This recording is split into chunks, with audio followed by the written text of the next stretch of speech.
vinham muito dessa coisa, que essas histórias, elas vinham muito, então, reproduzindo essa ideia de que a única, digamos assim, o ponto central da vida da mulher tinha que ser um relacionamento amoroso. Então eu queria escrever, né, um livro, espera que eu tenho que aceitar. Eu queria escrever um livro em que essa relação não fosse o centro das histórias. Porque eu estava pensando: bom, as mulheres têm outras histórias que não são necessariamente só o relacionamento amoroso, né, que não é a única, existem as mães, as filhas, as amigas, existem outros amores, na vida das mulheres, e eu queria falar sobre esses outros amores e outras questões também, né. Então eu acho que esse era um ponto de partida, o outro ponto era a maternidade, né. Eu me lembro que eu já falei isso em algumas entrevistas, que eu comprei um livro, que é um livro de contos, falando sobre relação mãe e filha, era um livro em espanhol, e abordando a relação mãe e filha na literatura, latino-americana em espanhol. E aí a jornalista que fazia o prefácio, a apresentação do livro, falava de como era raro você encontrar essa relação na literatura. E aí eu comecei a fazer uma pesquisa, pensando talvez em fazer um pós-doutorado sobre isso, sobre como aparecia a relação mãe e filha na literatura brasileira, digamos assim, do cânone, né, das grandes autoras. Eu não achei praticamente nada, tinha pouquíssima coisa em que isso fosse, o tema central. Eu estou falando isso quando eu comecei a escrever o livro, sei lá, 2014, 13, por aí. E aí isso me chamou muita atenção, porque eu falei: "Gente, todas temos mãe, pelo menos, né, se não tivermos filhas, temos mãe", e a relação pai e filha é uma relação tão central na literatura, universal, e por que que será que essa relação mãe e filha, ela tá, digamos assim, apagada, né, da literatura? Então acho que esse foi também um outro ponto que eu falei: "Não, eu quero falar sobre isso, eu quero falar sobre a maternidade, o que que a gente herda de nossas mães, né, o que que a gente herda das nossas avós, que relação é essa de amor, mas também de ódio, né, que permeia esses relacionamentos mãe e filha. Eu não queria, digamos assim, demonizar, mas também não queria romantizar, essas relações, eu queria justamente isso, tipo, mostrar elas de alguma forma mais verdadeiras. Então eu acho que esses, digamos, eram os pontos principais, de pensar, assim, o que da vida das mulheres ainda não foi dito na literatura, né, porque, a gente vem de uma cultura que diz assim: "Ai, todas as histórias já foram contadas". E aí você começa a pensar: "Ai, não", quer dizer, as histórias que foram contadas foram as histórias de homens brancos heterossexual. Essas histórias foram contadas 1000 vezes, mas as histórias, relacionadas à vida das mulheres, né, mas aí você pode falar de outras minorias, mulheres negras, mulheres, enfim, várias, minorias. Essas histórias, elas não estão na literatura do cânone, então eu queria, trazer um aspecto, dessas histórias.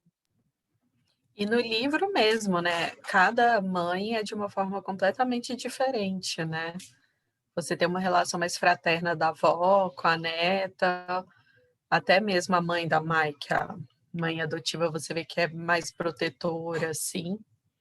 E tem a questão da Ana, eu achei muito legal isso, porque às vezes as pessoas falam que você reproduz o exemplo, mas não é bem assim, né. Você ter a Ana, a mãe dela teve toda aquela questão, a avó da mãe também, um laço fraterno, você vê que tem outras variáveis, né, na história. Eu achei isso muito legal, essa parte da maternidade, da ancestralidade também, muito interessante. Muito, assim como também a parte da gravidez foi, assim, muito me identifiquei muito, sabe, porque eu detestei ficar grávida. E quando você fala isso ainda, principalmente quando eu falo com as minhas amigas é mais tranquilo, que são pessoas da minha faixa etária, já têm um conhecimento, assim, sobre feminismo e sobre corpo diferente. Mas se eu falo isso para, por exemplo, minha sogra, ela fica horrorizada, tipo: "Como assim? Maternidade é algo sagrado, a gravidez", e não é, sabe, elas ainda têm essa coisa da romantização muito mais pesada nelas do que a gente tem, né. E desconstruir isso também é difícil. Você recebeu algum comentário sobre isso? Sobre como foi o recebimento do público quanto a isso? Foi muito bonito. Eu me lembro de uma fala que eu te falei quando eu falei lá na Biblioteca Mário de Andrade, e depois desse evento, várias mulheres vieram falar comigo e que eu achei uma coisa muito bonita, porque uma delas falou para mim: "Ah, eu não quero ter filho, eu nunca quis ter filho, eu não vou ter filho", e me identifiquei totalmente com o seu livro. E aí depois veio uma outra moça que falou assim: "Ah, eu tenho uma filha e eu sempre quis", e eu me identifico totalmente com a maternidade do seu livro. Quer dizer, eu gostei muito dessa, porque eram 2 pessoas com vivências ou desejos completamente diferentes, né, tanto aquela que não queria ter filho, que tinha que ter lida teve que lidar de alguma maneira com não querer ter filho numa sociedade, que tem, tipo, você tem que querer ser mãe, né, se você não quer ser mãe, você é uma má pessoa, no mínimo, né, se você diz assim: "Ah, eu não quero ter filho", você é egoísta, no mínimo você é egoísta, você é uma pessoa, enfim, que não tem caráter, enfim, uma série de coisas. E por outro lado, quando você quer ter filho, né, não é simplesmente querer ter filho, né, você tem que ser a mãe que é essa mãe idealizada pela sociedade, que é a que não erra, é a que só ama o filho, né, porque a gente sabe que é humano, você ama o seu filho, mas você às vezes também você fica de saco cheio daquele filho, é normal, né. Então, assim, imagina o peso disso, né, para as nossas avós e também às vezes até para as próprias mães, né, de ter essa obrigação de ser a mãe perfeita. E aí se o filho não, digamos assim, entre aspas, não deu certo, a culpa é sempre da mãe, porque não soube educar o filho, porque não soube, sabe, porque não amou, ou porque amou demais, porque também tem esse problema, né, porque amou de menos ou porque amou demais, mimou, quando a culpa é dela, que mimou demais, aí a culpa é dela porque ela amou de menos. Então, eu acho que todas essas questões dessa idealização da maternidade eram coisas que não estavam se falando. Agora, claro que todo mundo começa a falar nisso, né, mas se a gente pensa 10 anos atrás, era justamente isso, você falava: "Eu tive uma gravidez e odiei ficar grávida", né, era escandaloso. Ou uma mulher que falava assim: "Olha, eu tenho filhos, tipo, eu amo meus filhos, mas eu não gosto de ser mãe", também é mais escandaloso ainda, né. Então tem muitos aspectos que eu quis colocar no livro, desde o caso da Ana, que se vê obrigada, digamos, meio que obrigada a ser mãe, não querendo ser mãe, né. E no caso, por exemplo, da mãe dela que teve essa filha, e não pôde ser a mãe dessa filha, porque essa filha foi arrancada dela de alguma maneira, né, por essa família, né. Então ela quer, mas ela tem que amamentar escondida. Ela quer, mas, ela está ali no meio de um lugar de poder da patroa e não pode educar a própria filha, né. Então ela acaba meio que perdendo essa filha. Então, eu acho que são várias formas, né, de vivenciar essa maternidade numa sociedade que na realidade é muito cruel, né, com a mulher, em vários aspectos e no caso, claro, dessa personagem que é a mãe da Ana, entram questões, enfim, sociais, né, bem complicadas, além da questão da maternidade, mas que estão relacionadas a essas mulheres não terem, eh, um direito de definir o próprio desejo, né, o direito de definir o que que elas do próprio corpo. Então você pensa, essa avó que é a mãe da Ana que tem esse filho e fazem, né, ligam as trompas. Então são os patrões que decidem se ela vai poder ou não vai poder ter filho, então ela não tem nenhum controle sobre o próprio destino, sobre o corpo dela, né, então eu acho que também eram outras coisas que eu queria trazer, era esse lugar da mulher que ela não pode nem decidir sobre ela mesma, né, sobre o que ela vai fazer com o próprio corpo. Então acho que tinham, enfim, várias questões, eh, que eu fui trazendo para o livro que eu achava que eram importantes para mim, mas também, eh, como verbalizar uma série de coisas que eu achava que deviam ser mais verbalizadas. Sim, e outro ponto, assim, que foi marcante pra gente, é a questão do pertencimento, do não pertencimento, né, que todas essas personagens, elas em menor ou maior grau experimentam essa questão dessa busca, né, do que eu sou, do que eu quero, e como isso moveu elas, né, pra ou não, como elas foram forçadas a permanecer no lugar onde elas estavam. E, depois, quando a gente teve essa confusão com a Mike toda, a gente foi atrás de entrevistas suas, de entender, né, a cabeça da Carola. E aí a gente viu que é bem forte, assim, a questão da influência da psicanálise na sua escrita, né.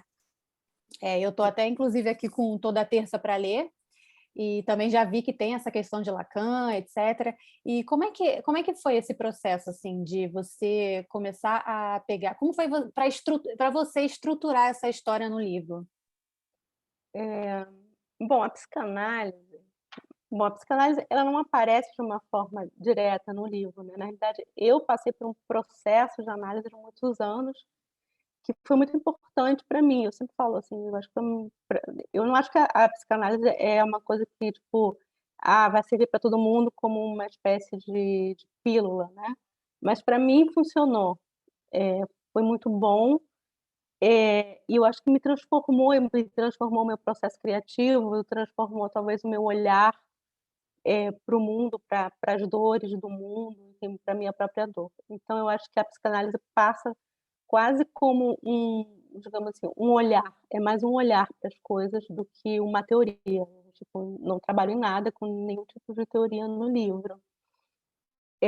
O que para mim no livro é importante, que talvez seja uma ideia da psicanálise, é que você não tem como se livrar, por exemplo, ao contrário de que talvez muitas terapias possam dizer assim: "Ah, e aí você vai ser feliz, né, você vai resolver esse problema, e aí depois que você resolver, você vai ser feliz", né, como se você andasse numa linha reta e você chegou, no obstáculo Y, você passou, pulou o obstáculo Y e aí te espera a felicidade.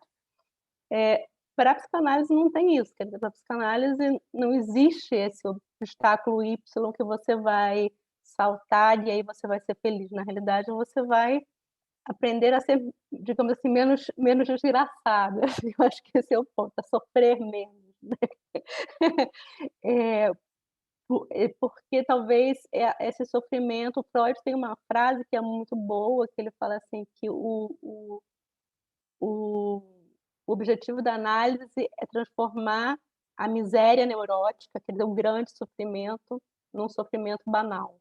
Quer dizer, eu acho que essa frase aponta bem para isso, quer dizer que não é que você vai deixar de sofrer, não é que as coisas vão deixar de te atingir, não é que você vai virar outra pessoa, não é isso. É só talvez que você vá sofrer menos, ou você vai ter a possibilidade de sofrer um pouco menos, ou vai ter uma possibilidade de ter uma vida um pouco mais, verdadeira dentro do que pode ser uma verdade pessoal, né. Então nesse sentido, eu acho que as personagens, elas são mulheres que elas estão em busca disso, elas estão em busca de uma identidade, elas estão em busca de uma vida mais verdadeira, né. E você tem desde essa avó que não tem a menor chance, porque ela vem da pobreza e ela está totalmente, digamos assim, amarrada, né, nesses laços, eh, do poder, da pobreza, da miséria que ela vem.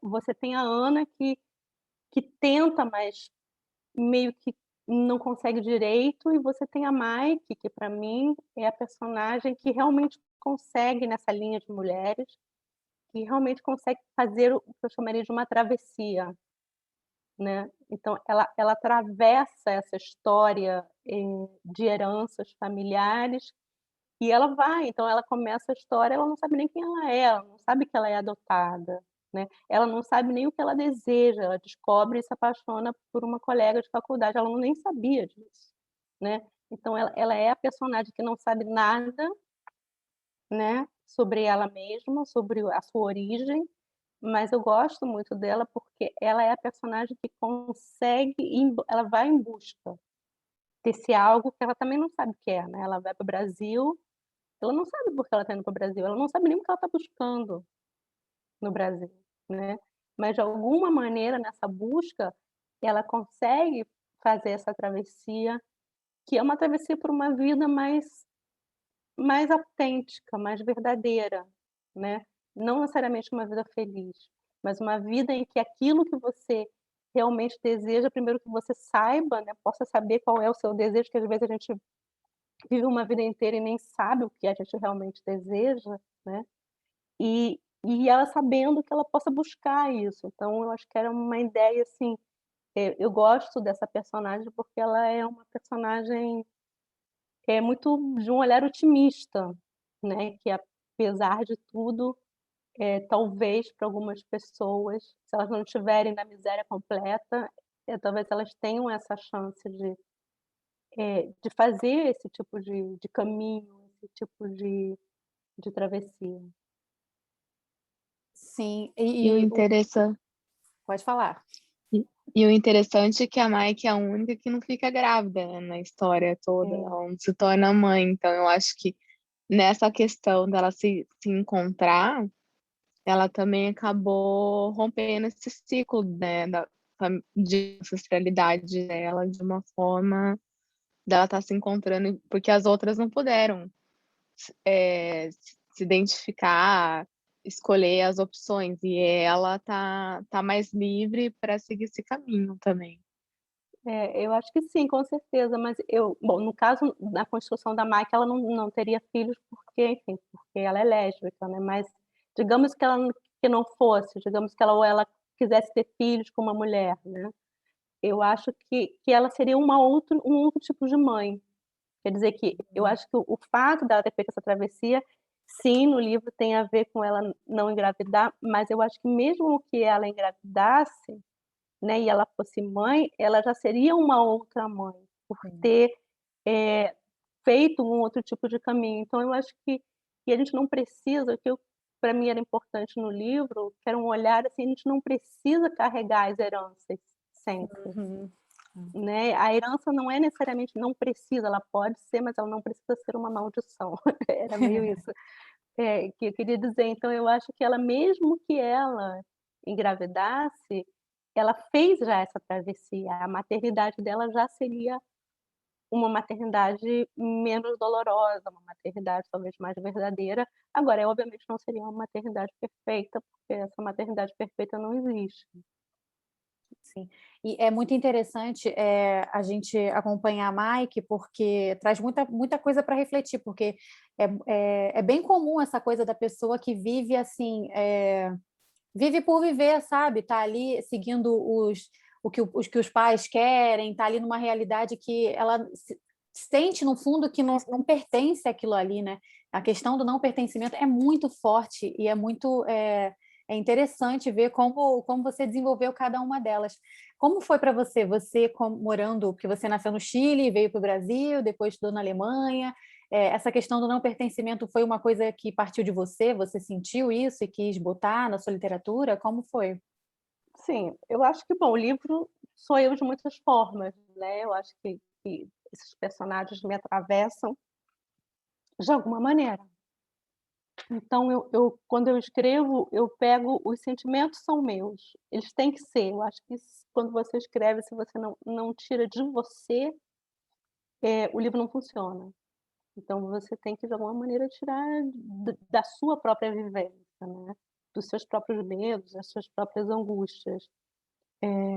No caso dessa coisa do não pertencimento, com certeza, quer dizer, na realidade eu tenho uma história de deslocamentos constantes, né, eu nasci no Chile, cresci no Brasil, aos 24 anos eu fui estudar na Alemanha, depois eu fui para a França, depois eu fui para, quer dizer, eu fui primeiro para a Espanha, depois eu fui para a França, depois eu voltei para a Alemanha, depois eu voltei para o Brasil, fiquei mais 10 anos no Brasil, depois agora eu voltei para a Alemanha. Então é um constante desenraizamento, talvez, né. E aí eu tive que resolver na minha vida como eu vou lidar com isso. né? Como eu vou lidar com essa falta de uma origem? E eu acho que que isso não necessariamente você precisa sentir isso só quando você tem esses deslocamentos, você pode, na realidade, nunca ter saído da sua cidade e sentir a mesma coisa, né. Eu acho que isso não é uma questão que está sempre só ligada a isso, e você pode, por exemplo, ter mudado de país 200 vezes e não se sentir dessa maneira, né. Então, mas eu acho que tinha ali uma pergunta, né, a que lugar eu pertenço? E eu acho que cada um resolve de alguma maneira, né, eu resolvi, acho que escrevendo, construindo livros, né, construindo uma obra em português, então por isso que eu costumo dizer nas entrevistas que a língua portuguesa é minha pátria, é o lugar onde eu me sinto em casa, eu me sinto segura, eu me sinto bem, né, é no idioma que eu quero escrever. Então, na realidade, eu construí um lugar que é um lugar feito de palavras, né, que existe na literatura. Eu acho que a gente pode construir identidades de muitas formas, né, ou quando a gente chama assim, o que que é a sua casa? A sua casa pode ser um idioma, a sua casa pode ser uma pessoa, a sua casa pode ser um lugar muito específico, né. Então eu acho que a gente vai porque a casa, no sentido de pertencimento, é uma abstração e cada um constrói aquilo para si de alguma maneira, né. Então eu, enfim, construí de uma forma, enfim, talvez não tão comum, que é a literatura. E aí eu trouxe, claro, para as personagens, elas estão todas em busca disso, né, nessa busca, assim, qual é o meu lugar? No fundo, o que elas todas se perguntam, Sim. que eu acho que é uma pergunta que todas nós nos fazemos, é assim: "Qual é o meu lugar no mundo?", né, o que que eu quero fazer nessa vida, nessa única vida que eu tenho que passa, assim, tão rápido, né. Assim, Sim. hum, com essa única vida que eu tenho, o que que eu quero fazer com ela, né, aquela sensação de, às vezes: "Será que a vida está passando e eu não estou percebendo Não, que ainda ela está mais agora na passando?". pandemia, né, eu acho que isso, foi bem forte para muitas pessoas, né, essa questão de ficar dentro de casa, dentro do seu próprio da sua concha ali, né, e tendo que passar por isso, uma coisa mundial, eu acho que foi muito esclarecedor para muitas pessoas. Carla quer fazer uma pergunta, fica à vontade, Carla. Boa tarde, pessoal. Obrigada. Carola, eu sou uma grande fã, né? Deixa eu dar uma puxada de saco aqui. Não. Eu também cheguei na sua obra buscando isso que você falou que buscou antes de escrever a obra, que é obras que tratem da relação de mãe e filha. A gente já leu Helena Ferrante, a maioria que já deve ter lido, e ela fala muito de mãe e filha, Sim. né? E eu falei, gente, mas as brasileiras não falam disso, né? E fui atrás das brasileiras que falam disso e encontrei essa obra maravilhosa, assim, me impactou demais. Então, assim, parabéns, né? Com certeza você sabe o impacto que você tem na vida das pessoas, mas das mulheres, principalmente, eu acho que é um impacto diferenciado. E eu fiquei pensando o seguinte, na trajetória da Ana, especialmente, como ela embarca nesse sonho tão imatura, eu lembro de ler alguma entrevista sua, você falando que é um romance de formação, que, né, embora não seja no modelo tradicional, eu percebi isso muito, principalmente na Ana, como ela é muito imatura no início, tanto que ela entra nesse relacionamento, assim, buscando, sei lá, fama, algum tipo de realização desse tipo, mas como ela amadurece, até na sua questão profissional, ela passa por isso de assumir que ela não quer ser mãe, e eu achei isso incrível também ser colocado no livro, porque existem formas da gente não ser mãe, né, e a Ana escolheu uma delas, que foi esse abandono, né, da criança, e quanto julgamento tem nisso na sociedade, especialmente na sociedade brasileira, é muito julgamento, e ela assume isso, ela torna não só assume, como ela torna isso parte da história dela, e ela se constrói a partir disso.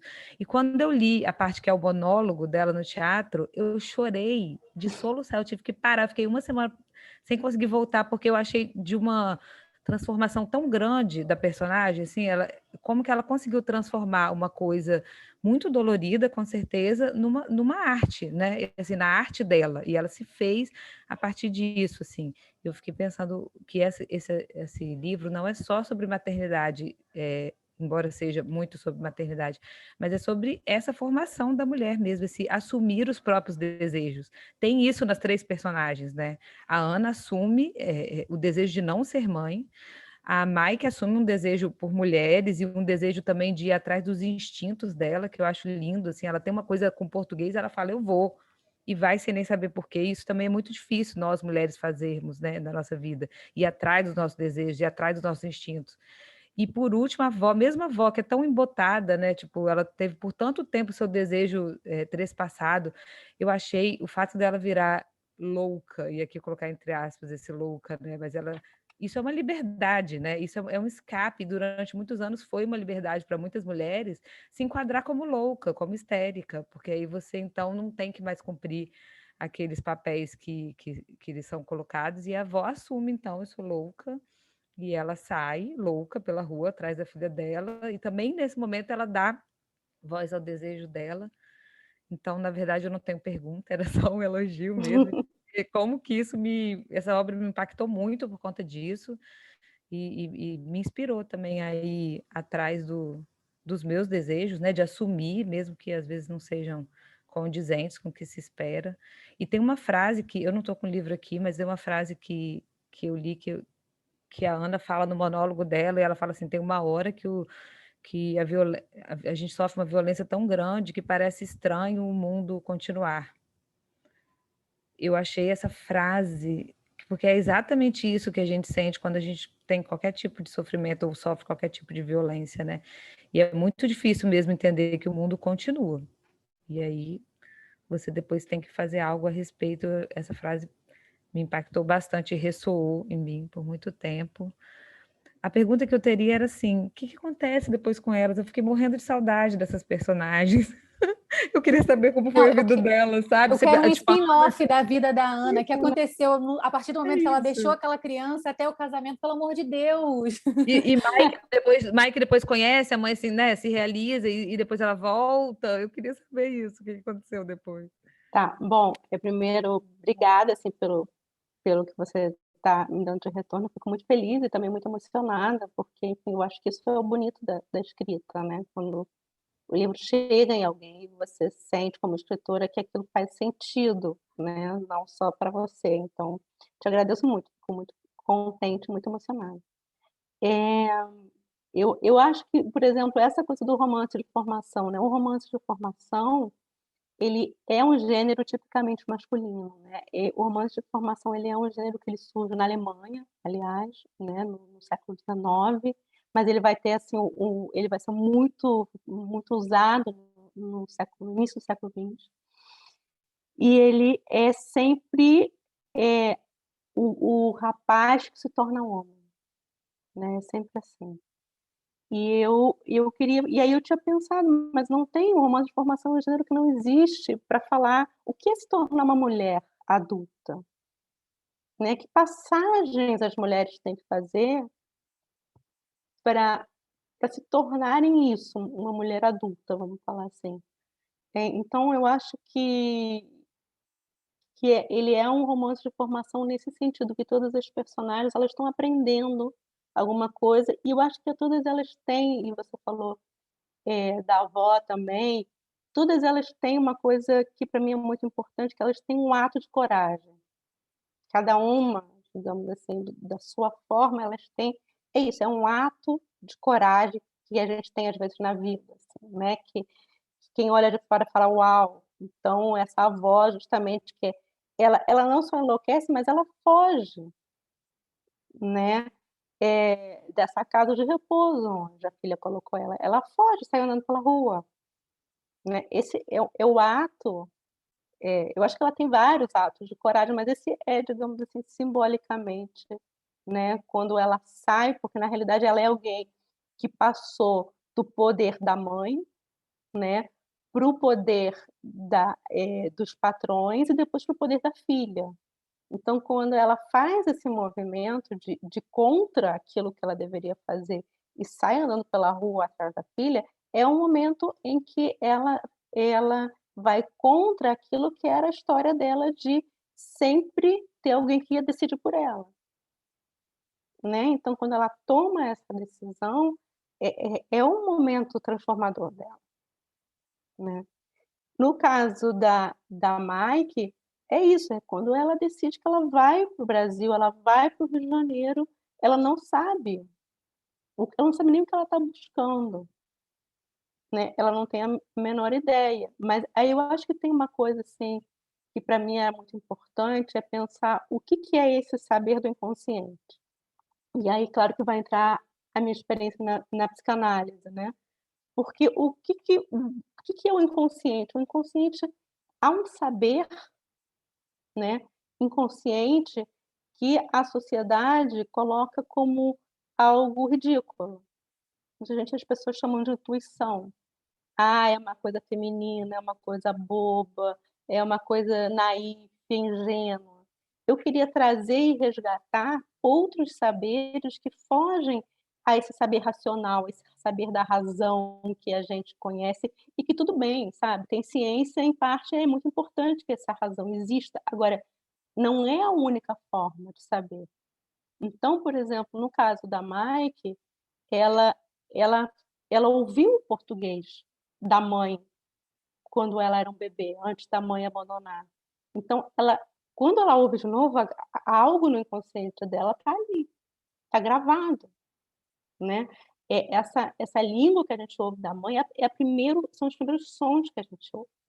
E eles marcam a gente, inclusive marcam o corpo. Então assim, ela não sabe que ela é adotada, ela não sabe que ela tem uma relação com o Brasil, mas o corpo dela sabe. O inconsciente dela sabe, e todo mundo tem experiência, a gente sabe que muitas vezes, a gente não sabe racionalmente, mas o nosso corpo sabe, né, que é esse saber do inconsciente, mas a gente também pode chamar o saber do corpo, né. Existem coisas que ficam gravadas no corpo, a gente pode esquecer, mas elas estão ali, né. Então o que eu queria resgatar era que a Mike é alguém que se guia, mesmo sem saber o que é aquilo, ela está se guiando pelo próprio inconsciente. Ela está ouvindo o inconsciente, ela está ouvindo o próprio corpo, pensando: "Ah, aqui há algo, eu tenho que buscar, eu não sei o quê", né, se alguém perguntar para ela: "Você está indo para o Brasil?", ela fala: "Não tenho a menor ideia", né, ela teria dito ou dar uma explicação: "Ah, eu vou estudar português", "Por que você está estudando português?", "Eu não sei", né, então que eu acho que esse saber e que é um saber, digamos, que está fora dessa norma fálica, dessa norma, eh, digamos assim, de um saber masculino, vou chamar assim, esse saber, eu acho que ele é muito importante, né, porque ele é um saber, por exemplo, desde o saber da mãe que sabe algo sobre o filho, entende, ela não sabe dizer, mas ela sabe ver que esse filho tá triste, está doente ou não sei o quê, desde num amor, num saber talvez ligado à questão do amor e desde os saberes que a gente coisas que a gente viveu quando criança, traumas e que a gente esqueceu, mas eles estão ali, eles surgem como sintomas, né, eles surgem de alguma forma, eles vão surgir na vida da gente. Então a Mike, ela é para mim essa personagem que ela confia, né, ela confia nessa antena que ela tem e ela vai atrás, né. Então eu acho que ela tem essa coisa da coragem, de confiar nesse saber do corpo, nesse saber do inconsciente e de se guiar por ele. Agora a gente tem que dizer também que a Mike, ela é rica, né. Então assim, o que eu queria colocar no livro é que quanto mais, claro, a sua vida é mais tranquila, mais fácil é fazer esses movimentos, né. Então eu também queria mostrar que, eh, porque a gente fala muito: "Ah, meritocracia, e a pessoa, se ela se esforçar, ela vai conseguir, basta ela acreditar nos sonhos dela", não é, né. Então eu também não queria colocar essa coisa simples, que basta acreditar no inconsciente, basta ouvir o inconsciente, o corpo, porque vamos conseguir tudo. Não é isso.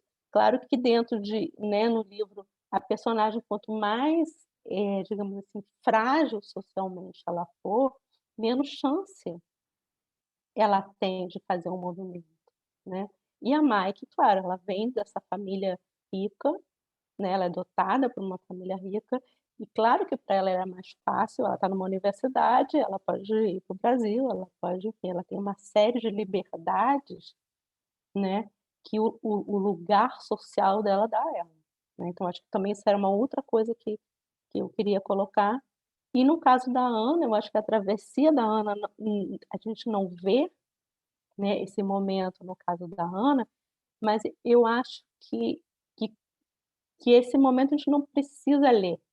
Na realidade, a gente sabe que ele aconteceu, a gente vê o resultado e ela conta um pouco no monólogo, né, ela casou de novo, ela casou com um homem violento e que joga na cara dela, né, que ela abandonou a filha.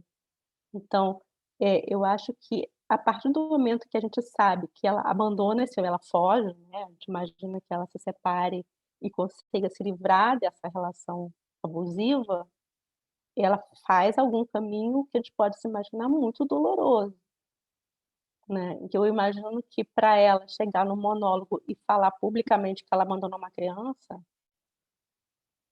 né, assim, se expor de corpo, alma, enfim, né, publicamente, e que exige uma coragem imensa. Então, para mim, o momento real da grande coragem da Ana é o momento do monólogo, né, quando ela está ali diante de um público e transforma aquilo, e transforma na realidade a própria vida, né, em arte, mas que também é uma forma de travessia e de coragem, né, de não se esconder. E de, enfim, lidar. Então eu acho que tem uma travessia da Ana, que é o próprio monólogo dela. Falei E demais, desculpa, me Ah, pelo interrompa, amor de Deus, por favor. continue. A gente gosta disso. E eu acho que o muito interessante da Ana é que é uma realidade muito palpável, sabe? A gente se identifica com ela na questão de querer ser uma boa profissional, né? Ela quer ter fama, né? Que é uma coisa bem comum hoje em dia. A gente cria com ela essa esperança, né? Que surge na vida dela, é finalmente a chance dela de sair do lugar, né? De sair dessa prisão que ela vivia, né? E aí quando a gente... Aí é muito doloroso quando a gente vê que ela chegou lá na Alemanha e aí que a ficha cai. E você vê ela lá, meu Deus, o que eu estou fazendo aqui? Eu não sei falar nada, eu não sei nem para onde eu estou indo, e é muito triste, né? Mas e você você dá umas fisgadas, umas coisinhas assim que dão uma esperança, tipo a amizade com a Birgi, né? Que fala Brigitte.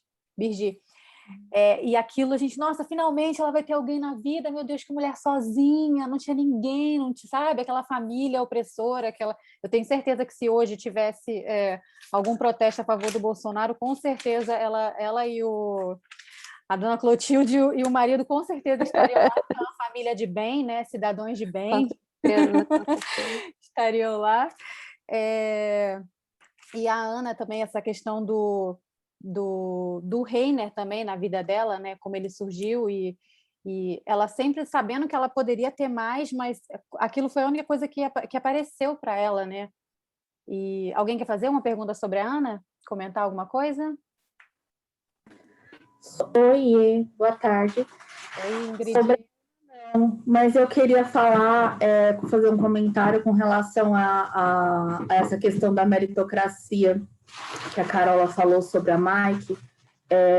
Eu queria falar que foi exatamente isso que eu senti conforme eu fui avançando na leitura.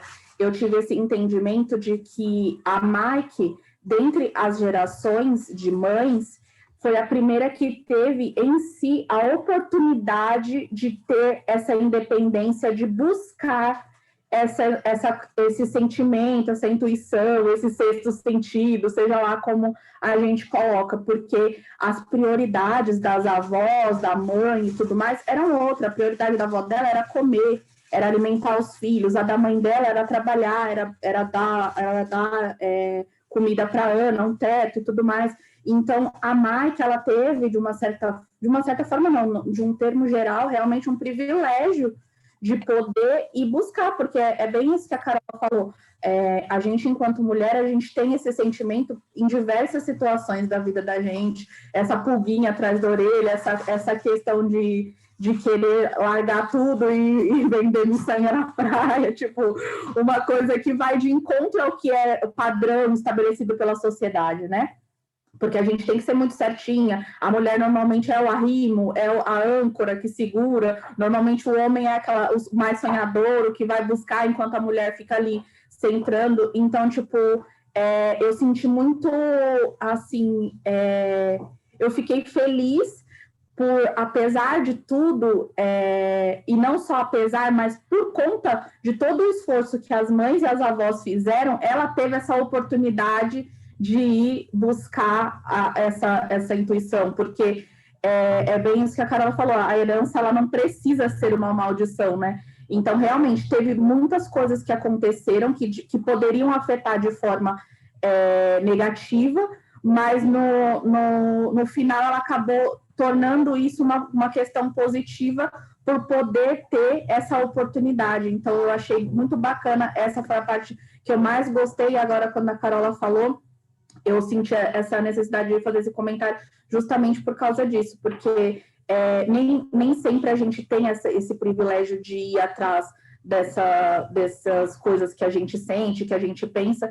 Então, foi muito importante no final a Mike ter tido essa oportunidade e ter ido, apesar de tudo, sem saber, sem ter essa coisa palpável, esse planejamento, e só foi. Pegou as coisas dela e só foi. Então, eu achei muito importante e achei que, enquanto mulher, eu me senti representada nesse sentido, dessa questão de, assim, a gente vai ter essa oportunidade ou a gente precisa aproveitar essa oportunidade enquanto a gente tem esse privilégio. Então, eu gostei bastante dessa parte, por isso que eu queria fazer esse comentário.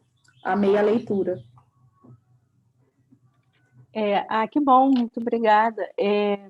Eu acho que também tem uma outra coisa ali, né, isso que você falou, é que, bem ou mal, a Mike, ela teve uma mãe, né? Pode não ser a melhor mãe do mundo, pode ser que ela tivesse muitas, digamos assim, críticas àquela mãe, mas ela teve uma mãe, né? Ela estava ali, né? Não era mãe de sangue, ela tem a questão do abandono, mas, né? Ela estava lá da melhor forma, enfim, né? Com os erros de todo mundo, que todo mundo faz, mas tentando ser a mãe da Mike, né? Mesmo não entendendo a Mike, mesmo, enfim, né? E mesmo com os preconceitos dela, né? Que quando ela traz a Lupe para casa, ela finge que é uma amiga, mesmo com todas essas questões, eu acho que tem esse ponto que ela teve uma mãe dentro de tudo, que foi uma mãe para ela também, né? Então eu acho que tem as questões assim, o que se espera também da maternidade, né? E aí eu acho que tem a questão que eu trouxe da Ana, porque a Ana é uma figura que tem raiva da mãe, né? Ela é ambivalente em relação à mãe, por, porque ela não quer ver a mãe nesse lugar, porque ela tem vergonha daquela mãe, né? Porque ela queria que a mãe se rebelasse contra aqueles patrões, porque ela acha que a mãe, enfim, obrigou ela não entende por que a mãe não simplesmente não foi embora com ela, né? E o ódio que vem dessa mãe. Então, assim, eu acho que eu também queria mostrar aqui, quando a gente começa a cavar, né?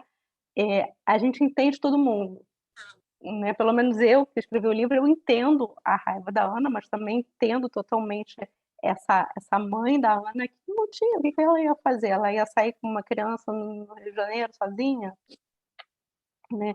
Então, que às vezes, olhando, às vezes, claro, tem exceções, né? Tem pessoas que são perversas mesmo, mas nesse livro eu quis colocar mulheres que fizeram o que elas podiam fazer diante das circunstâncias que elas tinham e que erraram, magoaram, criaram filhos que têm raiva ou que, enfim, mas que dentro disso era o que elas tinham para fazer naquela vida, né? Então eu acho que eu quis colocar assim personagens que não eram ruins, que não são ruins, né? Nenhuma delas é, mesmo a mãe da avó, que é a mãe que manda ela aos 14 anos para trabalhar no Rio de Janeiro, eu acho que é um desamor que está ali por uma miséria muito grande, né? Uma mulher com um monte de filhos, sem ninguém, sozinha, sabe? Que não, provavelmente também não teve. Então, é uma espécie também de desamor causado pela miséria, né? Então, eu acho que eu queria também falar do quanto a miséria, do quanto a pobreza, o medo da pobreza desvirtua também as pessoas, né? Porque, por exemplo, a Ana, em um momento, ela realmente está apaixonada pelo diretor alemão, né? Mas ela vislumbra ali ir para uma outra classe social, ela vislumbra a fama, ela vislumbra, assim, uma série de, digamos assim, de, vamos falar assim, de brilhos que o capitalismo oferece, né? No sentido assim, aí você vai casar com um homem famoso, um homem rico, e aí você vai ter acesso a bens, a coisas que você nunca ia ter trabalhando numa loja ali de vendedora, né? Era isso que ela pensava. Ela não queria ser como a mãe dela, né? Ela queria de alguma maneira demonstrar que ela ia ter acesso a coisas e não ia precisar passar pelo que a mãe passou. E aí nisso ela acaba se envolvendo numa história que não era a história que ela queria realmente. Então, no fundo, eu acho que eu queria muito falar do quanto o dinheiro, a falta do dinheiro, também é um ponto que destrói os desejos, né, das personagens, e leva as personagens a tomarem decisões que não são as decisões que elas queriam realmente, né. Então eu acho que ou levam mulheres a manter um casamento que elas não teriam mantido, ou não manteriam, se elas soubessem o que elas iam fazer sozinhas com os filhos no mundo, né. Então, assim, eu acho que eu queria trazer várias dessas questões que às vezes a gente julga, né. "Ah, por que não se separou?", né, mas e aí você pensa: "Bom, mas ela vai se separar e ela vai ficar sozinha no mundo com 3 filhos para criar?". Então, assim, me parece triste, mas é compreensível que muitas pessoas numa situação dessas acabem suportando uma série de situações. Então eu acho que eu queria colocar essas escolhas também, sem julgamento, sem jamais julgar essas personagens por elas terem feito as escolhas, que elas fizeram. Ô Carola, eu só queria que você falasse um pouco do Max, porque além de ser o único personagem masculino que realmente tem alguma relevância na história, ele despertou muitas teorias, assim, algumas de nós achando que A gente ele e a falou Mike A gente são falou a até que mesma parecia pessoa. aquela série Dark, de tanta teoria que a gente estava criando aqui. Isso, Que que bom, assim, mas que os dois, essa é a que, intenção. que os dois são a mesma pessoa. A gente também pensou que aquela cena do apartamento do Max, na verdade, era ela na mesma clínica que ele, por alguma questão mental. Também a gente ficou questionando se aquela parte do Rio aconteceu, aquele sarau meio doido que a Inês estava lá. Enfim, eu queria só que você falasse um pouco desses pontos de fantasia, né, na história. Tá, antes de falar, assim, eu quero falar uma coisa, assim, para mim muito importante.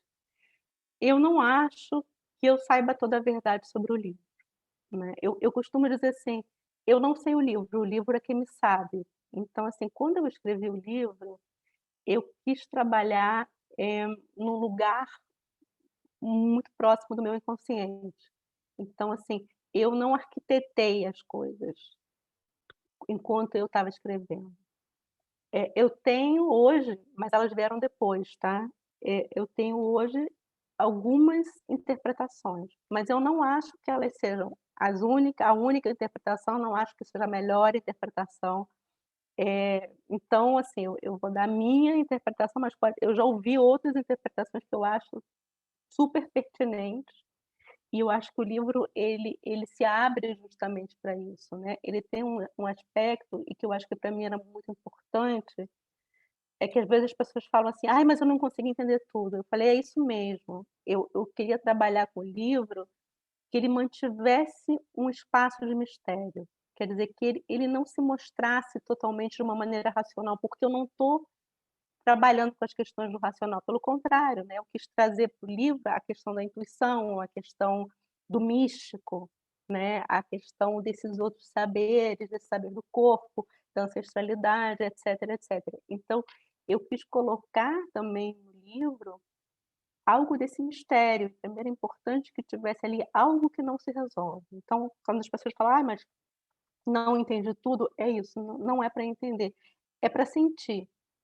Então, assim, para mim o que importava é que aquilo tocasse a leitora, o leitor, que eu tocasse de alguma maneira, que a pessoa pudesse falar assim: "Me tocou, eu não sei exatamente por quê". E justamente por não saber o todo, é que esse efeito é possível. Então, assim, eu sinceramente não sei tudo sobre o livro, cada vez que passa eu descubro coisas novas. Eu que escrevi o livro, né, então eu não controlo o livro. Eu acesso algumas coisas do meu inconsciente, mas não só do meu inconsciente, né, eu acho que quando a gente escreve, a gente acessa, a gente não é só uma pessoa fechada que recebeu, sei lá, a musa e saiu escrevendo, a gente acessa muita coisa que veio antes da gente, né, são os livros que eu li, são os autores que eu li, são as as pessoas que vieram antes de mim, né, das minhas avós, da minha história, das coisas que eu li, da língua na qual eu escrevo.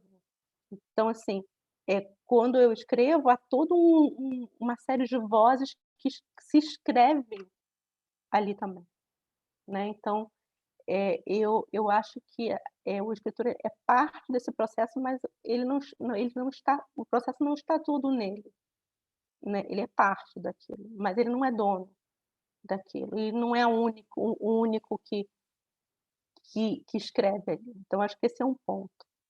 Então, por isso, então eu acho que é um aspecto ali que fica reverberando inclusive em mim. O mistério do livro, inclusive, é um mistério para mim que escreveu o livro. Então esse é o é o início, assim, só para explicar.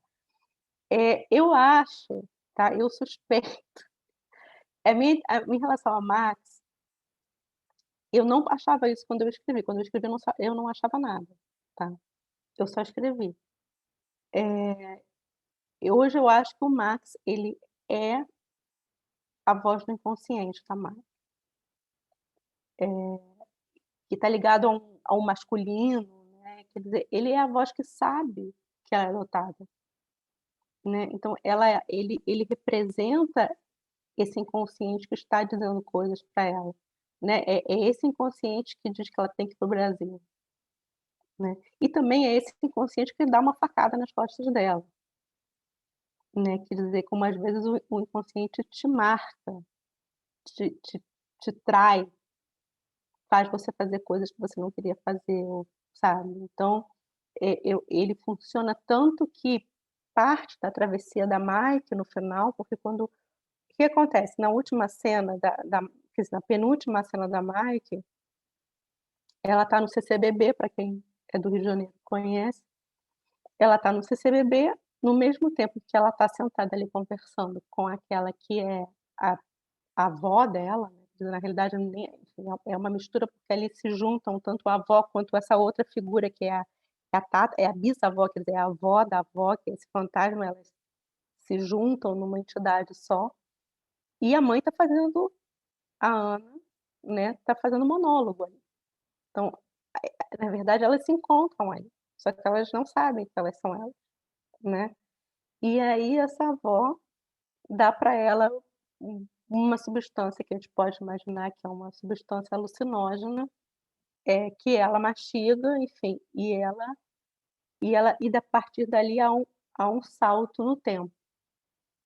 Na próxima cena, a Mike, se olha no espelho, ela envelheceu, ela está numa sala, né, então a gente imagina que ela está numa casa, que é a casa dela, ela olha pela janela, ela tem um manuscrito ali em cima, quer dizer, ela está escrevendo um livro, eu posso imaginar que esse livro que ela escreveu é o livro que a gente está lendo, né.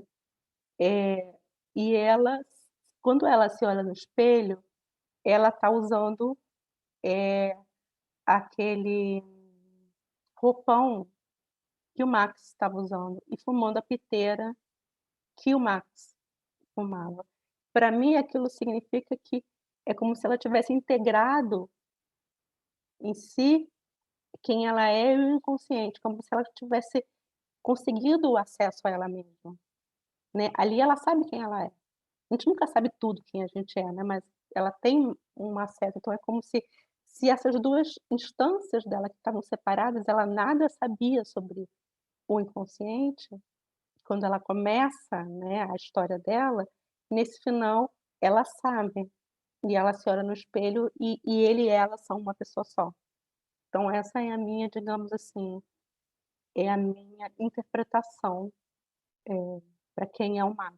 Mas, eu acho que existem várias outras interpretações super válidas também. Alguém quer fazer mais alguma pergunta sobre Max, sobre Mike? Eu queria fazer um comentário, não exatamente sobre eles, mas, Fica à vontade, por favor. gente, licença, eu tô aqui meio de caída, assim, de paraquedas, mas é porque eu li o livro da Carola no ano passado, e ele me tocou, assim, demais, e aí agora eu tô revivendo, eu não consegui reler, mas eu quero muito reler, mas agora, assim, revivendo todas essas mensagens. Eu, inclusive, abri o meu caderninho, né, de anotações, e Aqui, ó. aí eu encontrei uma coisa que eu escrevi, que a Carola falou agora, eu falei, tipo, nossa, foi isso, assim, o livro para mim. Eu falei, a sensação é de que algo muito grande dentro de mim se movimentou de maneira quase imperceptível, somente o suficiente para que eu soubesse que estava ali. E aí esse livro, eu li, ele engolia, assim, e ele mexeu. Eu já gostava de ler coisas oníricas, assim, né? Então, quando começou, foi isso, assim, foi não buscando, né, essas explicações, mas só sentindo o que aquelas personagens estavam sentindo. Então não importava o que estava acontecendo, mas aquele sentimento era o que estava sendo transmitido assim para mim naquele momento. E eu acho que uma das personagens que mais me marcou assim era a avó da avó, né, que estava sempre presente com ela e que fui sentindo depois que ela se representava de outras maneiras, né, como a capivara e tal.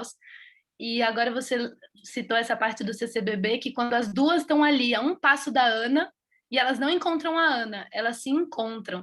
E eu fiquei muito com essa sensação, né, que a Ana, ela não encontra em nenhum momento, né, essa bisavó, né, ela não se conecta com a mãe dela, ela não conhece a filha dela, ela vai vivendo a vida dela, assim, muito sozinha, ela se encontra com ela mesma, né, quando ela faz um monólogo e faz essa visão sobre a vida dela e sobre as ações dela, mas ela não consegue ter essa conexão que é quase espiritual, assim, né, com essa bisavó, com a, a mãe dela que vivia numa constância, assim, numa paralisia quase da realidade por conta do que a sociedade colocava, né? Então eu gostei muito do livro nesse sentido de que ele trazia situações muito reais, então que a gente vê, então você ter essa humanização das personagens, né, de você ver que não é bom ou ruim, de você entender, que nem você colocou aqui, mas então ele era muito realista, mas ao mesmo tempo todas as emoções elas eram completamente oníricas, assim, com esse sentimento super transmitido de maneira irreal, assim, né? Então, tipo, é muito louco, porque foi a primeira vez que eu tive um contato, assim, que trazia tanta uma questão estrutural, social, todo esse ponto, tudo isso muito bem, de uma forma tão espiritual, assim. Aí eu queria falar, né, para Carola, já não sei se você lembra de mim, mas já mandei algumas mensagens para você no Instagram compartilhando. E e é isso, esse livro, nossa, é incrível. E essa figura dessa bisavó, ela com a capivara, com essas coisas, elas me marcaram demais, assim. Que bonito, obrigada. Sim, eu fico muito feliz com o que você falou. Fico feliz porque era muito foi o meu processo de escrita foi um processo muito diferente dos meus livros anteriores. Então foi um processo, eu diria quase entre aspas, né, místico, quando eu escrevi o livro. Eu acho que eu queria acessar esse algo do mistério.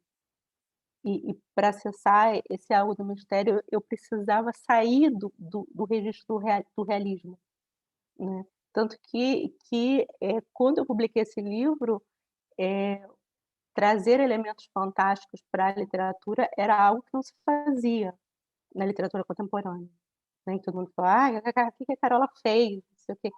E eu falei: "Não, eu quero porque para o que eu quero contar, a realidade não vai dar conta. Assim, a realidade não vai dar conta da realidade", né. Então agora, por exemplo, eu publiquei um livro de ensaios, e que um desses ensaios é justamente sobre isso, e ele se chama "Quando a realidade não dá conta da realidade". Ah, já falaram para a gente ler esse ensaio aqui no Telegram. Aliás, gente, até comprando até hoje o livro na pré-venda, a gente ainda ganha um card autografado pela Carola, hein? Sim, até hoje. Eu tô Amanhã eu vou doida para botar ler. eles no correio. Eita! Um dia. Eu só queria fazer um Mas comentário sobre isso, Carola, desculpa.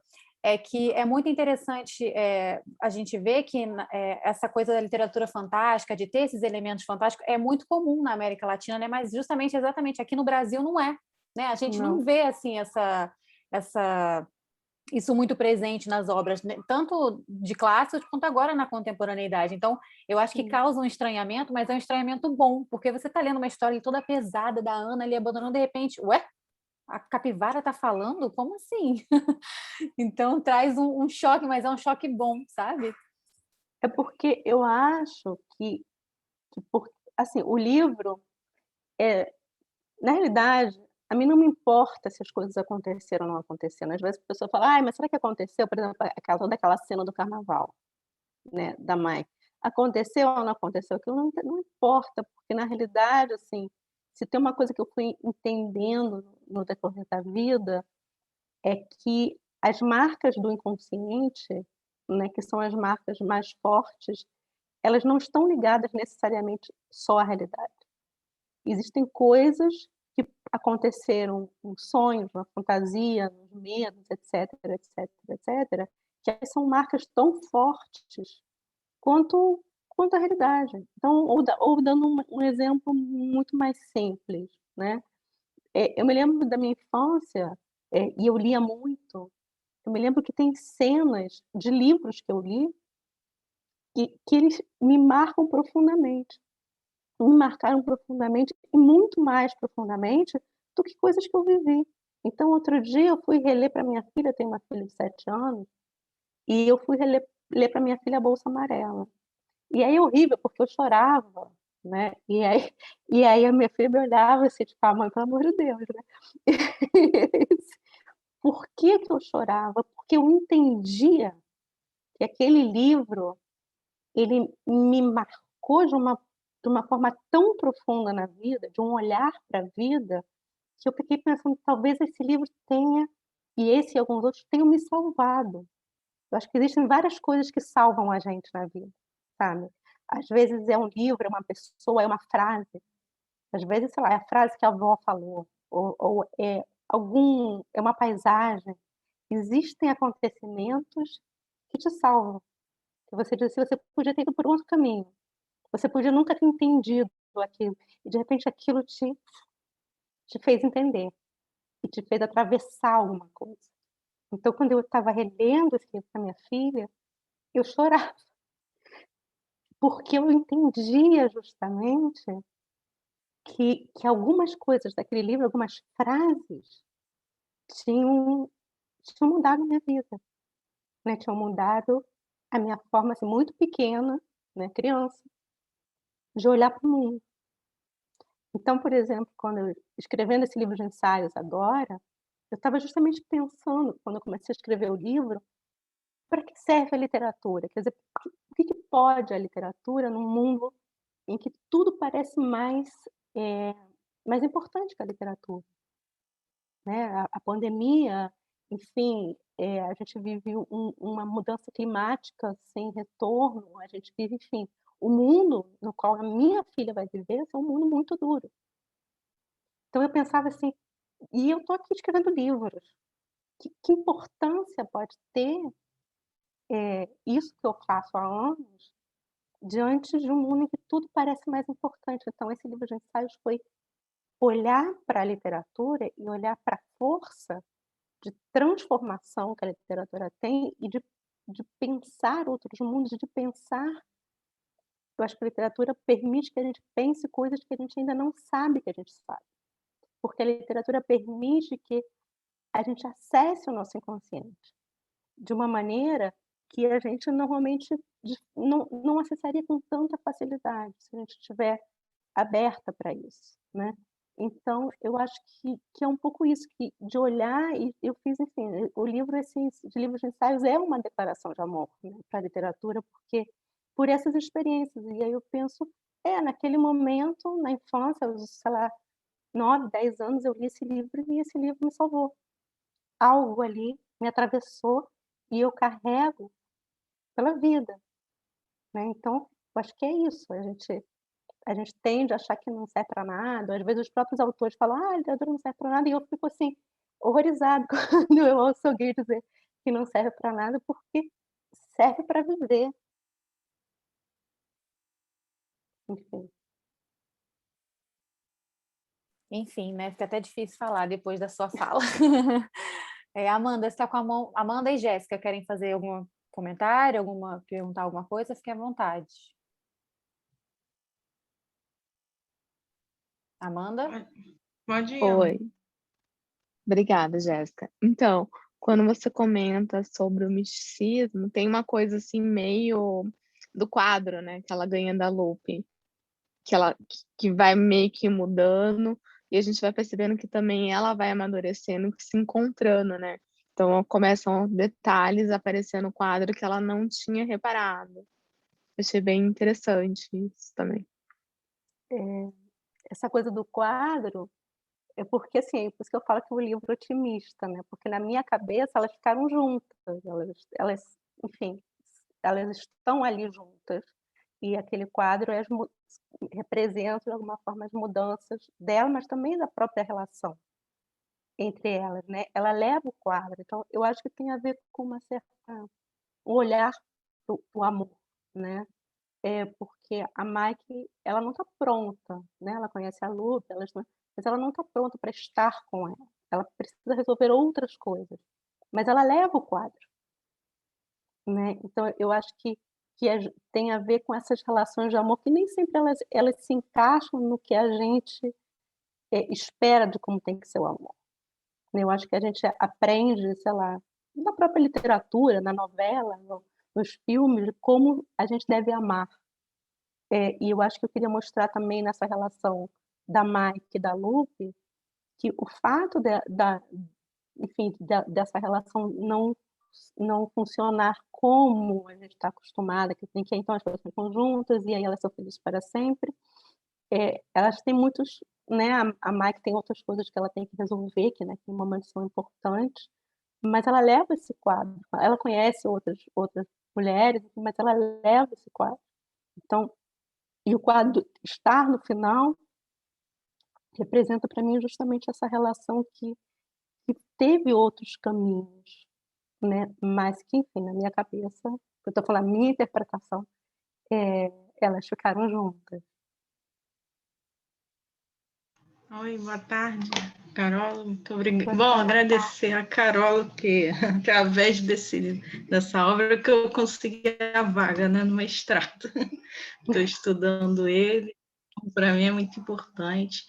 Todas essas questões, acho que não seria uma pergunta, né, mas as ponderações, toda obra assim que fala da maternidade é muito forte, mas eu acho que quando tem uma figura de uma avó, eu acho que é mais forte ainda, porque eu lembro da minha, que faleceu, né, quando eu ia fazer 15 anos, e a gente sabe, né, que essa idade aí é uma idade complexa, né, pelo que a sociedade nos dita, né, de que há um amadurecimento da mulher, etc. E eu acho que quando você falou anteriormente sobre a questão né, da escolha e tal, eu lembro muito porque aqui no Rio eu trabalho muito com refugiados, né, essa personagem mexicana, né, que está essa latino-americana, vamos dizer assim, em trânsito também na que mexe com a vida da personagem, ela meio que dá um estalo nela, né? Opa, olha, eu estou aqui, eu estou estudando, eu faço faculdade, mas realmente são pessoas diferentes, porque bem ou mal elas têm uma opção de escolha, né? Que as refugiadas não têm. Então, me chamou muita atenção isso, por isso que, né, eu estou estudando isso no mestrado, e mais ou menos a questão com uma outra autora também, e agradecer mesmo, só isso, porque eu acho que quando a gente tem uma escrita feminina, quando uma mulher, né, fala, ainda que a gente não seja mãe, que eu não sou, né, acho que eu também não vou ser nunca, mas ela mexe com a gente de todas as formas possíveis, né? Tudo que a gente falou aqui até agora mexe muito com a gente. Então, a avó realmente, minha avó teve 15 filhos, né? E assim, com certeza não foi uma opção de escolha dela, né? Quando eu perguntei a ela, ela falou: poxa, avó, por que você teve tanto filho? Aí ela falou: bom, se eu não tivesse, né, o seu avô ia para a rua, assim, mais ou menos. Então, e aí, quando a gente está na infância, né, a gente vê, aquele orgulho, caramba, minha família é muito grande. Mas aí, quando você, pelo menos o meu despertar, assim, foi através da universidade pública, né, e aí você começa a se questionar, e é só através das obras de mulheres como a sua que a gente faz esses questionamentos da nossa própria vida, né? Da nossa família, etc. Bom, agradecer mesmo, só isso que eu queria falar. Obrigada. Obrigada, assim, por você compartilhar, né, em relação à sua avó, que forte isso que você contou. Eu penso muito na figura da avó, porque e coloquei também no livro, justamente porque eu acho que muitas vezes há uma relação fortíssima entre avós e netas, e que não necessariamente a mãe. Às vezes, a relação entre a avó e a neta tem um caráter, emocional mais forte. E, enfim, o meu caso pessoal foi assim, quer dizer, a minha avó era, emocionalmente, uma pessoa muito mais presente na minha vida e muito importante. Então eu queria resgatar essa relação avós e neta, e no livro é sempre assim, né, elas pulam uma geração, né, você tem essa primeira avó, que é a avó fantasma, tem aquela mãe que expulsa a filha, então não há uma relação com essa mãe, ela tem uma relação com a neta, que por sua vez tem uma relação também com a neta, né, então há sempre uma geração que é saltada, digamos assim, nessas, relações afetivas. Então acho que essa figura da avó é muito importante, e acho que socialmente também é muito importante. Às vezes a gente esquece, o quanto essa figura, da avó é importante na vida não só das netas, mas dos netos em geral, né. E quanto a Lupe, só para falar, eu gosto muito da personagem da Lupe, porque para mim ela representa, que é a mexicana, né, para mim ela representa aquela pessoa que sabe amar, que não tem dificuldade em amar, porque as minhas outras personagens, elas têm que aprender a amar, né, elas têm que passar por essa formação, para serem capazes, de lidar com esse amor. Eu acho que a avó menos, mas a Ana tem que passar por tudo isso, a própria Mike. E a Lupe representa, né, essa moça que, enfim, que foi amada, né, porque na realidade o amar se aprende amando, né, aquela coisa assim, e também nessa experiência do ser amada, né, então é muito marcada da infância, né. Eu acho que em geral enfim, ninguém é culpado, mas assim, em geral a criança ela tem uma segurança ou não que ela é amada, e essa segurança ela vai carregar para as relações dela, assim como a insegurança desse amor vai ser carregado, vai ser levado também para as relações amorosas depois, e é claro que isso não é uma maldição, assim, as pessoas podem trabalhar nisso e atravessar essas questões, né, mas eu acho que no caso da Lupe para ela nada é uma questão real, né, não que ela não sofra, mas ela representa aquele personagem que, enfim, que está ali para mim para dizer que talvez seja possível amar, de formas menos dolorosas, né. Alguém quer fazer mais alguma pergunta sobre algum personagem, fazer algum comentário? Eu vou fazer algumas perguntas para você agora, Carola. Primeiramente, pode começar, faça aí sua propaganda para quem não conhece seu livro de ensaios, para quem não comprou, comprar. Já tem gente aqui pedindo link. Gente, Fala um o pouco para a gente link, como foi. se vocês entrarem no site da editora Relicário, ou na própria no Instagram da Relicário, ou se você entrar no meu Instagram, acho que eu estou postando na última semana, ninguém deve me aguentar mais, que eu postei. Então vocês vão encontrar o link da Relicário. E aí pelo site, eles vão passar para o site, e aí vocês podem comprar o livro, comprando isso até hoje. Tem 10% de desconto e vai com postal, que eu tô aqui, tipo, com dedicatórias aqui Já com a fazendo. mão doendo, já de tanto Já assinar. tô assim de tanto dedicatória, mas feliz, né, de fazer, porque enfim, eu queria ter essa possibilidade, mas não dá para fazer dedicatória no livro, e eles fizeram um postal super bonitinho. Então é isso, quer dizer, essa é a propaganda do livro. Eu acho que eu venho fazendo propaganda desse livro já há muito tempo. Eu Mas amo, é eu porque eu amo gosto muito. ensaios, estou super curiosa. Ainda mais depois Porque do seu relato, já quero ler. eu gosto muito dele, porque é isso, acho que eu sou muito apaixonada porque é uma declaração de amor, né? Pela literatura como um todo e sobre o que pode a literatura, né? Então, talvez eu fale muito apaixonadamente do livro, mas porque são assuntos que me apaixonam mesmo. Então, essa é a minha propaganda, talvez eu tenha fazer sobre isso. Carol, agora eu quero que você indique para a gente os 3 últimos livros que você leu assim e que provocaram uma catarse em você, que te fizeram uau, isso é um livro bom, que mexeu com você, para recomendar para a gente. Caramba! Gente, assim é um peso muito grande. Eu teria que pensar, porque não teriam últimos, eu tenho livros da minha vida, né? Então Livros que fala, os me livros da sua vida. transformaram. Por exemplo, eu acho que uma experiência de leitura, eu vou tentar ser breve, né? Eu não vou acabar nunca de falar, mas assim, a primeira vez que eu li a Clarice Lispector, eu nem sabia quem ela era. Eu li na biblioteca da escola, eu tinha, sei lá, uns 17 anos, peguei na biblioteca da escola, logo A Paixão Segundo GH. E levei para casa. E eu li o livro e eu não entendi absolutamente nada.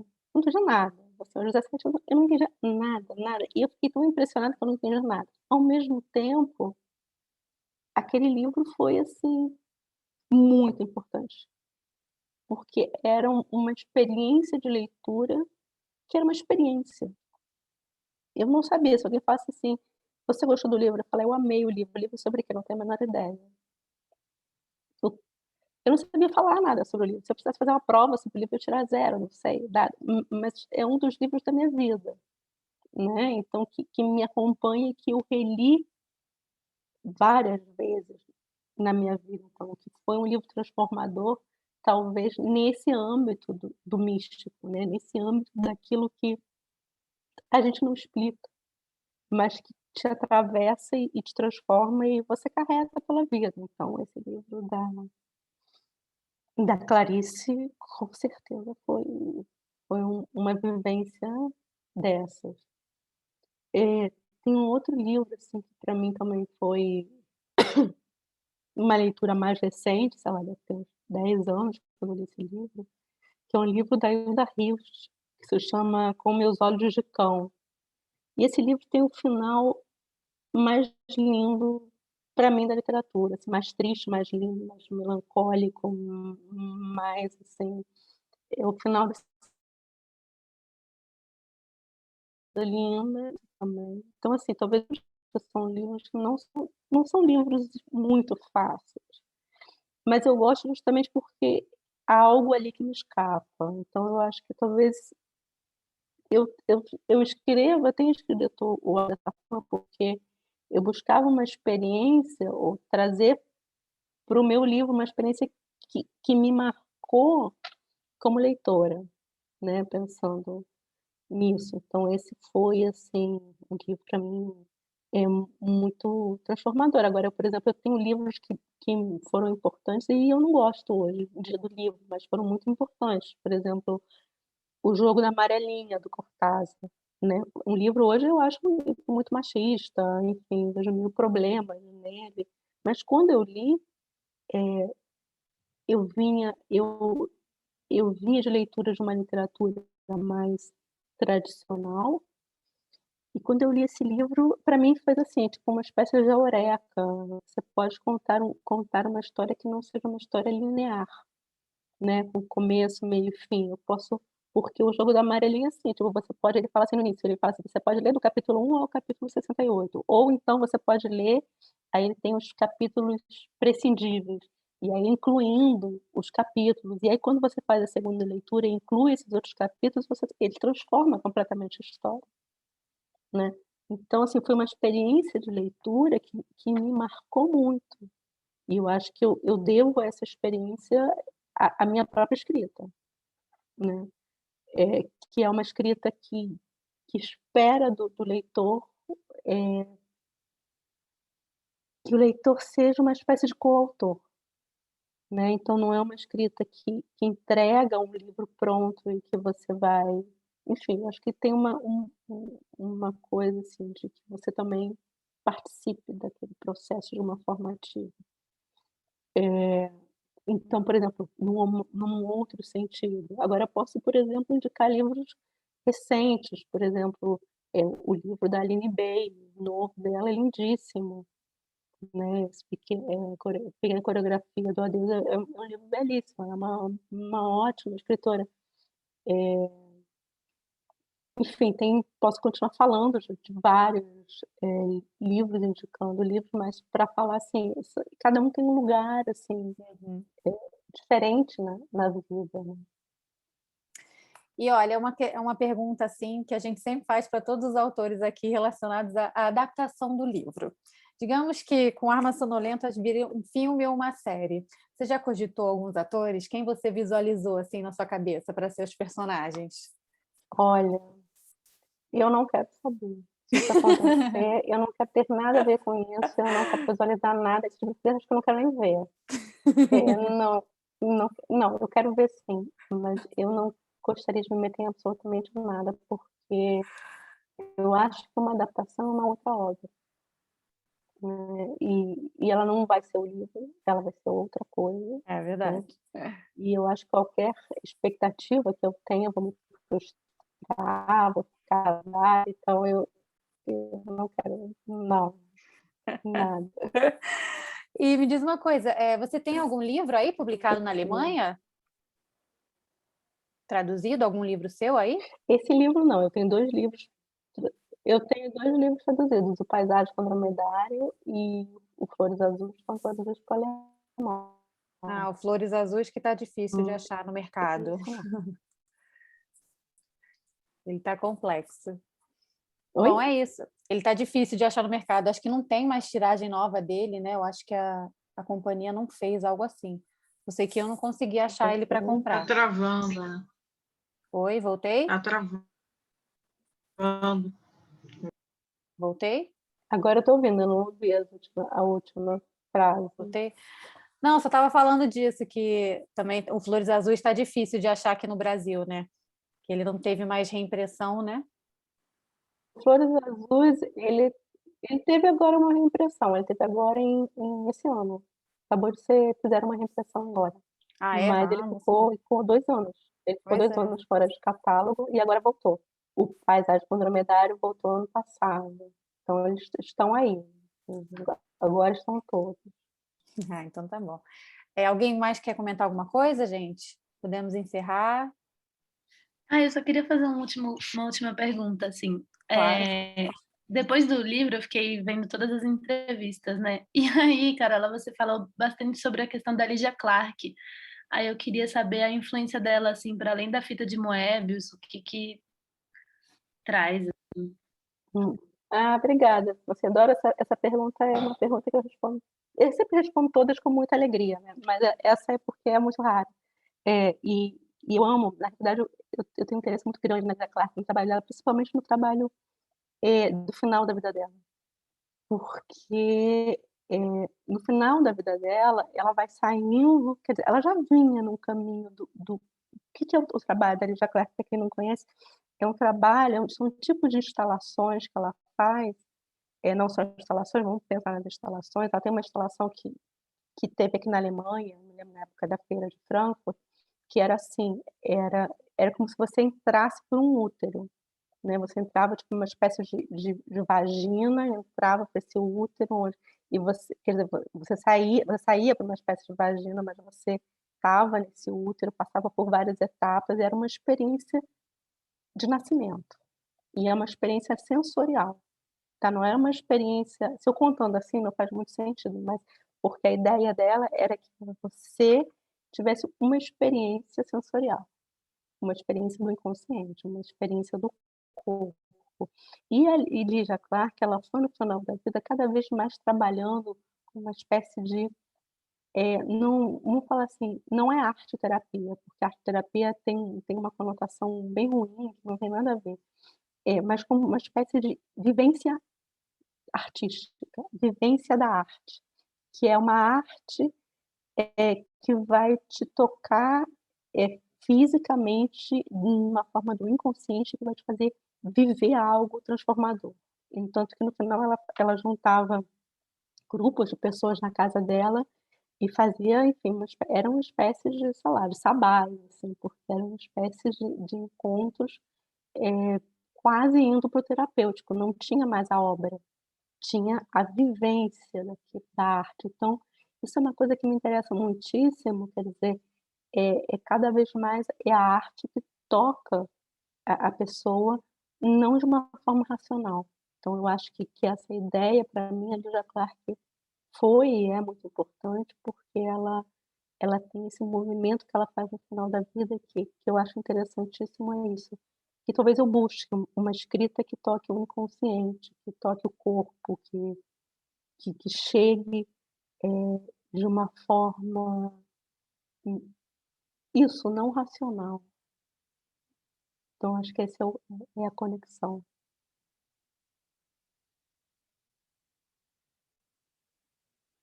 Maravilhosa, Carola, foi muito bom o papo. Muito obrigada por esclarecer nossas dúvidas, ajudar a entender melhor, compreender um livro. É um privilégio quando a gente pode conversar diretamente com quem criou essa história, sabe? Foi uma coisa que me atingiu muito, eu gostei muito do livro. Eu, na hora, assim que eu terminei, te mandei uma mensagem pelo Instagram do Livrismo falando, meu Deus, que livro, sabe? É uma coisa que realmente me atravessou, como você disse, foi um prazer. Muito obrigada, viu, pelo seu tempo, por ter passado essa... Caraca, já quanto tempo a gente está aqui? Já mais de 1h30. Obrigada, viu? Foi um prazer. Então, eu que agradeço. Na verdade, é um privilégio para mim, porque para mim é uma experiência, a conversa, né? E é uma das experiências que eu mais gosto do livro. Quer dizer, que é ouvir, é ver como chegou, como foi lido. Enfim, o privilégio é meu. Muito obrigada. Obrigada pelo retorno de vocês, pelos comentários. Achei muito lindo.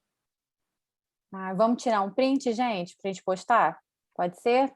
Quem liga a câmera aí, Vamos. Débora, Gabi, podem aparecer, por favor. Todo mundo arruma o cabelo.